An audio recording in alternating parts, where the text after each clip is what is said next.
여러분, 지금 눈앞에 보이는 아주 씨맛 나는 빨간 사과를 상상하지 마세요.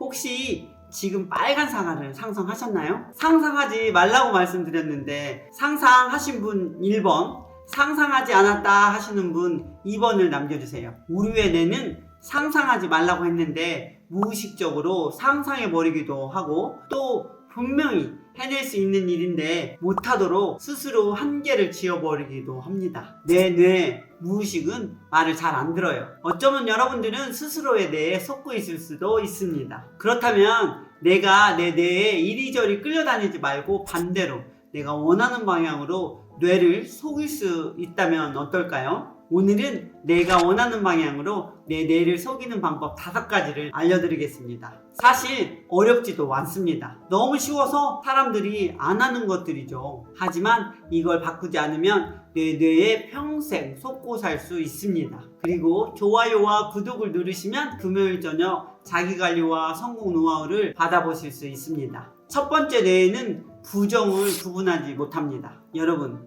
방금 신맛이 나는 빨간 사과를 상상하지 말라고 했는데 그래도 나도 모르게 상상이 된 것처럼 뇌에는 부정이 통하지 않습니다. 나는 불안하지 않아 하면 무의식은 내가 불안하다고 생각하고 불안을 끌어당깁니다. 나는 실패자가 아니야 하면 무의식은 나를 실패자로 만들 것입니다. 나는 지금 내 상황이 자체가 너무 싫어 라고 말하면 무의식은 지금 내 상황 자체를 계속해서 끌어당깁니다. 아, 나 출근하기 싫어 하면 출근해야 할 상황을 끌어당길 것이고요. 아, 나 망하면 어떡하지 하면 망하는 상황을 끌어당길 것입니다. 빌 해리스라는 분이 있어요. 제가 60번 넘게 봤다는 시크릿 다큐멘터리에 나오셨었는데요. 이분은 신경 언어 프로그래밍의 트레이너이세요. 신경 언어 프로그래밍은 뇌 기능과 인간의 마음을 연구해서 인간에 내재되어 있는 최상의 자기 성취를 할 수 있도록 하는 기술을 연구하는 임상과학입니다. 이분이 시크릿 다큐멘터리에서 한 사례를 소개합니다. 로버트라는 학생이 있었는데 이메일을 보내왔다고 해요.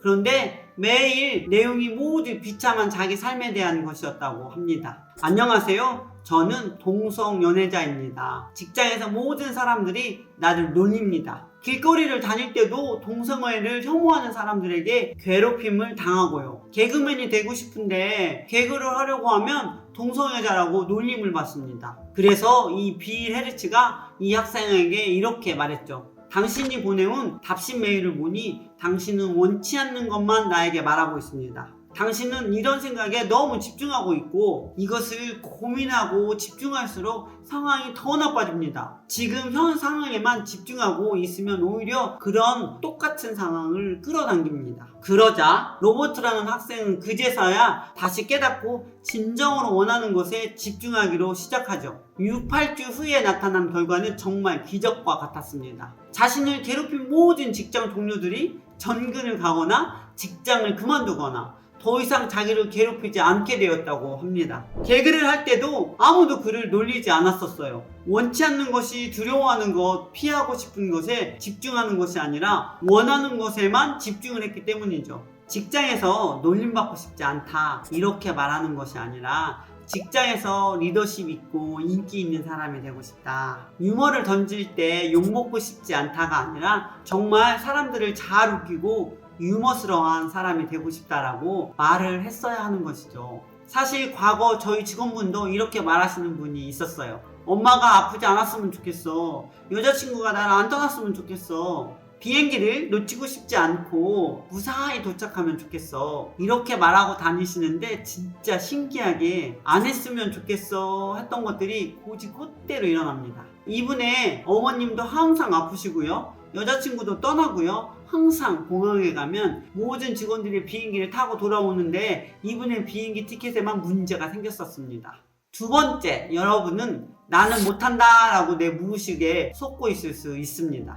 여러분, 서커스의 코끼리 이야기를 아시나요? 보통 서커스에서 활동하는 코끼리들은요, 태어나고 얼마 안 돼서 어릴 때부터 계속 밧줄에 묶여 있습니다.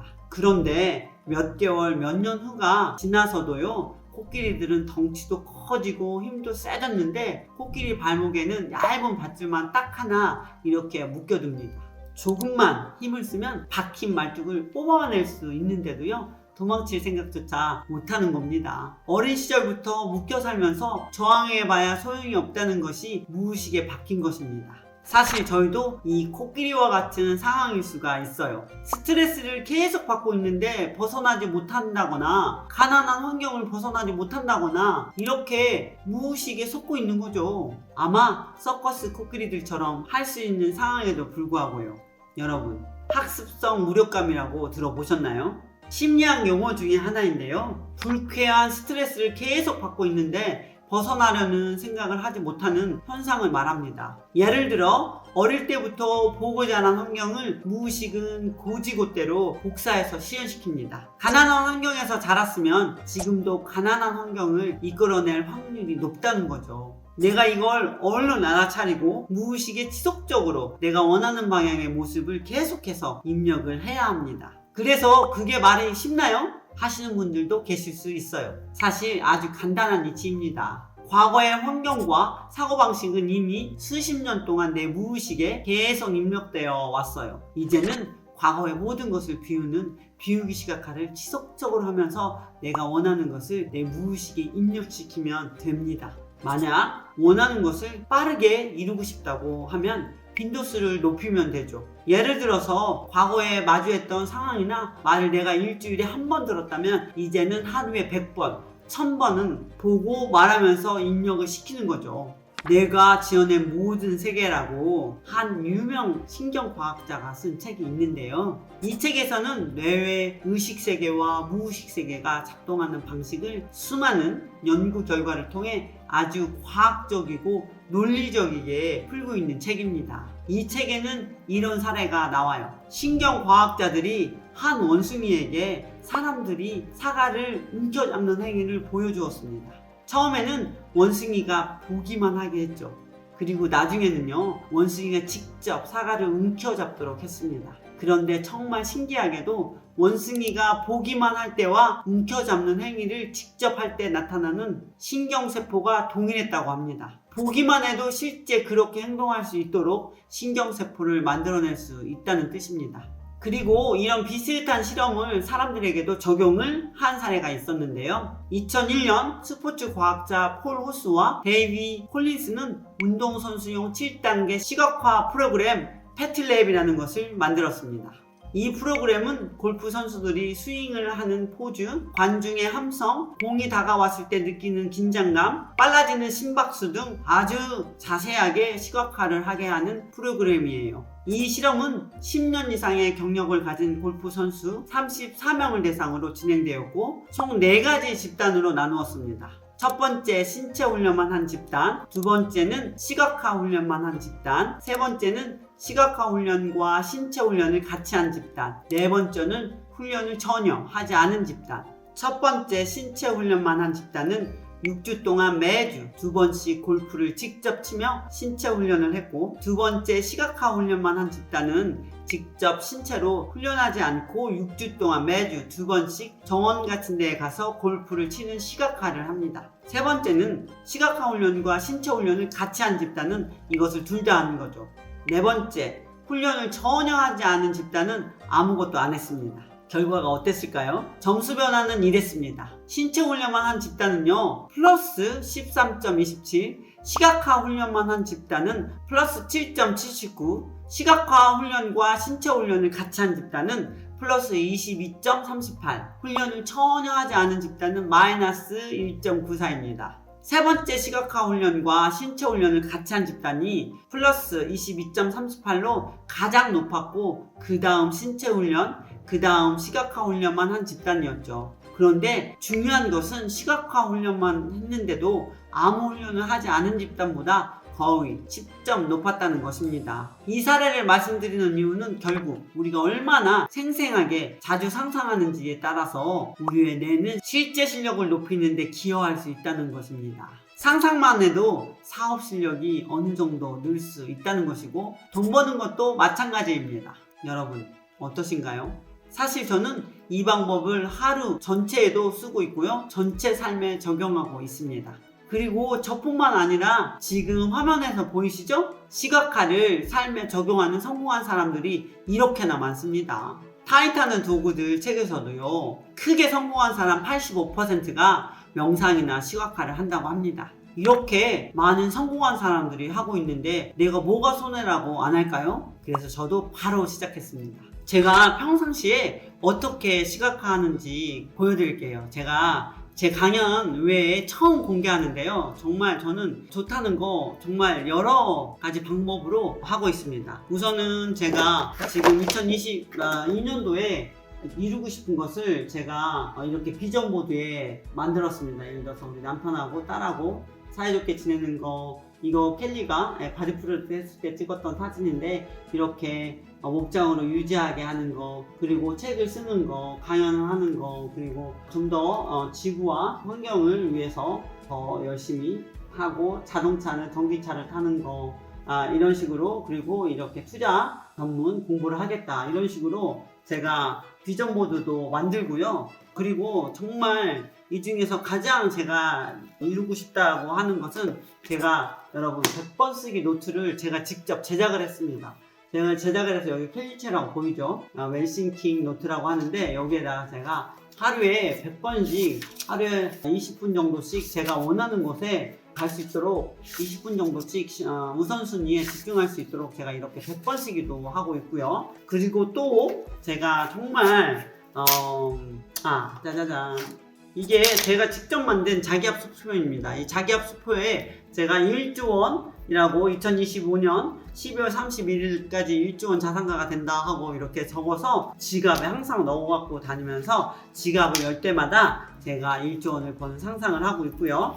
그 다음에 또 정말 사실 이렇게 그러니까 오감으로 저는 다 제 꿈을 느끼게 할 수 있도록 하고 있습니다. 시각, 청각, 그 다음에 청각은 제가 각종 학원 같은 것들을 만들어서 아침 학원, 저녁 학원, 부자 학원 이런 거 하고 있잖아요. 그것도 하고 있고, 또 하나 제가 시각도 되게 중요해서 여러분들, 제가 저희 집 곳곳마다 이렇게 꽃이 있습니다. 여러분 제가 촬영한 거 보면 여러 가지 지금 촬영한 부분이 나갈 거예요. 매번 꽃이 바뀌시죠? 저는 매주 다른 꽃으로 다르게 장식하는데요. 저희 집에 방마다 또는 복도마다 코너를 도는 데마다 조금만 꽃이 굉장히 많이 있습니다.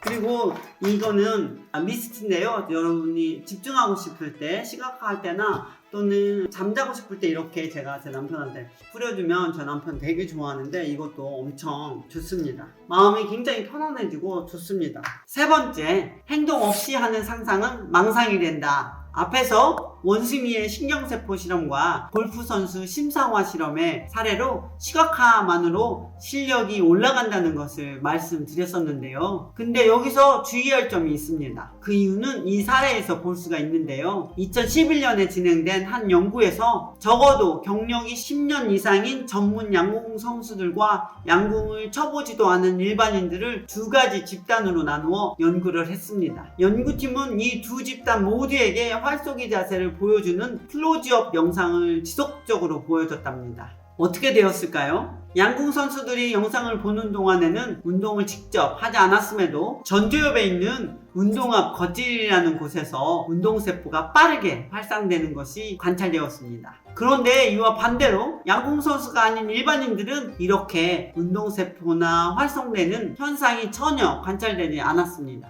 이 사례를 통해서 알 수 있는 것은 한 번이라도 아주 작은 행동을 한 경험이 있어야 그 효과가 제대로 발휘할 수 있다는 것을 알 수 있습니다. 직접 한 번이라도 해보지 않으면 실력이 늘지 않는다는 것입니다. 경험이 없어서 신경세포가 반응 자체를 하지 않았던 것이죠. 끌어당기려고 해도 한 번도 내가 해보지 않은 것을 끌어당기는 것이 힘들다는 것이죠. 그래서 제가 자주 행동을 하시면서 시각화를 병행해야 한다고 말씀드리는 것입니다. 행동이 없는 시각화는 망상이 되기 쉽습니다. 네 번째, 결국 한 가지를 반복해야 내 뇌를 제대로 속일 수 있습니다. 여러분, 밥을 먹을 때 TV를 보지 말라는 소리를 들어보신 적 있으신가요? 그 이유는 TV를 보면서 밥을 먹으면 과식을 할 수 있기 때문입니다. 우리는 왜 TV를 보면서 과식을 하게 되는 것일까요? 우리가 수동적으로 멍하니 텔레비전을 보고 있으면 우리의 의식계의 독점권을 텔레비전이 빼앗기 때문입니다. 우리의 의식계가 정신에 팔려 있으면 나도 모르게 나의 숨겨져 있던 습관이 나오게 되죠. 예를 들어 음식이 보이면 바로 먹는다, 이런 자동 습관이요. 이처럼 의식이 정신이 팔려 있을 때 습관이 우리를 좌지우지하게 됩니다.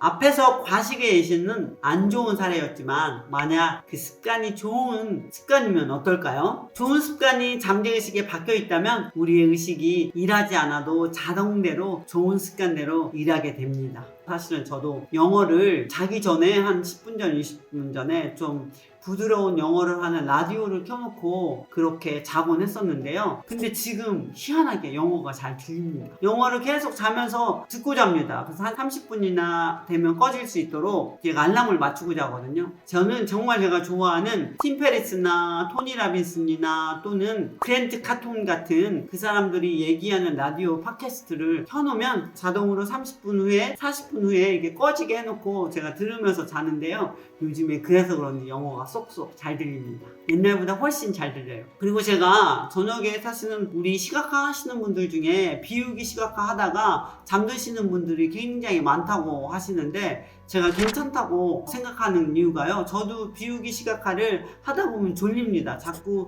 내에 있는 내가 갖고 싶지 않은 감정들을 자꾸 비워내기 시작하잖아요. 맨날 채우기만 했었기 때문에 그 비우기 시각화 하다 보면 잠이 옵니다. 졸려요. 그러면 자고 나서 보면 다음날 비우기 시각화를 하기 시작하지 않고 잤을 때에 비해서 굉장히 다음날 머릿속이 가볍고요, 맑고요, 아주 굉장히 깨끗합니다. 그래서 제가 자는 동안에 이 비우기 시각화가 되어가고 있었다고 저는 확신합니다. 왜냐하면 우리 잠재의식은 잠들지 않기 때문입니다. 그래서 의식은 잠이 들었어도 잠재의식은 지속적으로 여러분이 자고 있어도 일을 하게 하는 것입니다. 여러분, 이번 영상 어떠셨나요? 일상 속에서 시각화를 하고 안 하고는 몇만 배의 차이가 납니다. 여러분, 성공이 부자가 결과라면 원인은 무엇일까요? 그 원인은 여러분의 생각에서부터 비롯됩니다. 그 생각 속에 여러분이 원인이 되는 씨앗을 심는 거나 마찬가지예요. 씨앗이 있어야 결과인 사과를 딸 수 있는 거죠. 사과나무 씨앗이 없는데 열릴 수 없듯이 오늘부터 우리의 습관이, 그리고 더 나아가 여러분의 3만 배 파워풀한 잠재의식이 일하게 만들어 보시는 거는 어떨까요? 제가 여러분의 신념에 여러분의 꿈을 집어넣는 일은 적어도 100일이면 된다고 종종 말하는데요. 습관이 만들어질 때까지 적어도 100일간은 꾸준하게 해보시길 바랍니다. 그런데 시각화를 어떻게 하는지 모르겠고 더 심층적으로 배워보고 싶은 분들이 있으신가요? 그러면 댓글에 내가 꼭 시각화를 배우고 싶은 이유를 적어주세요. 댓글을 달아주신 총 3분께 1년 무제한 웰싱킹 시각화 멤버십 이용권을 쏘겠습니다. 제 친구, 조카들, 그리고 더 많은 분들을 위해 꼼꼼히 시각화 가이드를 만들었습니다. 켈리가 웰싱킹 책에서 소개한 알아차림 시각화, 비우기 시각화, 채우기 시각화 등 아주 다양한 시각화들을 먹어버릴 수 있어요. 아래에 고정 댓글을 누르셔서 구매를 하시면 웰싱킹 팀이 순차적으로 한 분 한 분 확인 후 수동으로 승인해드리고 있습니다. 승인이 되시면 12개월간 무제한으로 강의를 들으실 수 있습니다. 저희 켈리 유튜브는요, 매주 월요일과 금요일날 업로드 됩니다. 여러분, 매주 월요일과 금요일날 만나요. 안녕.